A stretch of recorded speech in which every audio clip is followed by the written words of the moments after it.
Prior to 1994, South African education was characterized by fragmentation and segregation.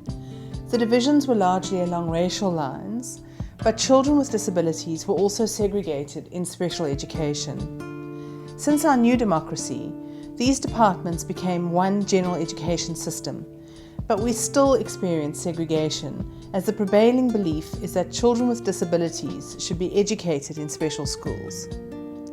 In 2001, the government published a white paper policy on inclusive education.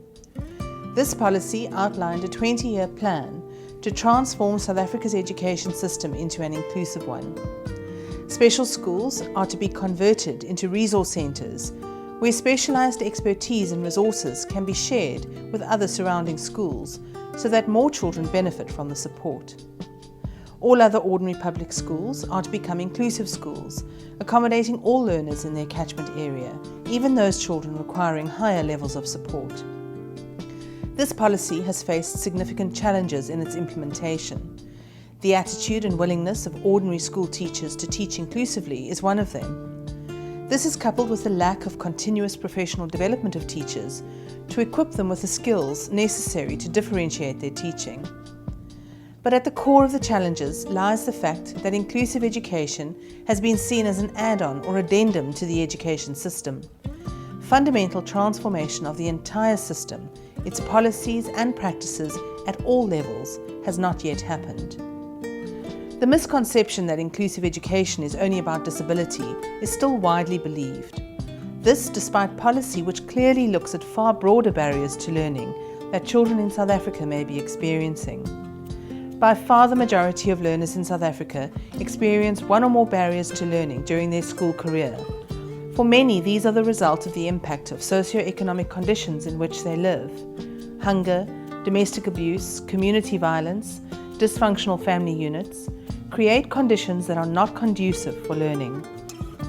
Added to this are the systemic barriers that exacerbate the situation. Teachers in ordinary schools teach class sizes which average 38 to 45, some as high as 80 to 100 children. Limited resources and an inflexibly implemented and monitored curriculum do not contribute to an enabling environment for inclusive education to take root. Having said all this, it must be pointed out that despite these challenges, they are the most wonderful examples of welcoming inclusive schools in South Africa. Schools where every child is accepted and difference is acknowledged as a valuable resource, where all children are supported to learn so that they reach their full potential, where teachers realize they often need to change the way they do things in order to teach in the way that children can learn, and not expect a child to have to fit in. Some of these schools use the model of a resource teacher to excellent effect. The resource teacher supports other teachers with strategies and also co-teachers. These schools are led by strong principals who drive inclusive change in their schools. The principal sets the tone for the welcoming culture of the school and believes in the continuous professional development of all staff. Inclusive schools in South Africa prove that even with the same constraints and limited resources, inclusion is not only possible, but indeed preferable. All children benefit from inclusion in these schools, not only the children experiencing barriers, but their peers as well.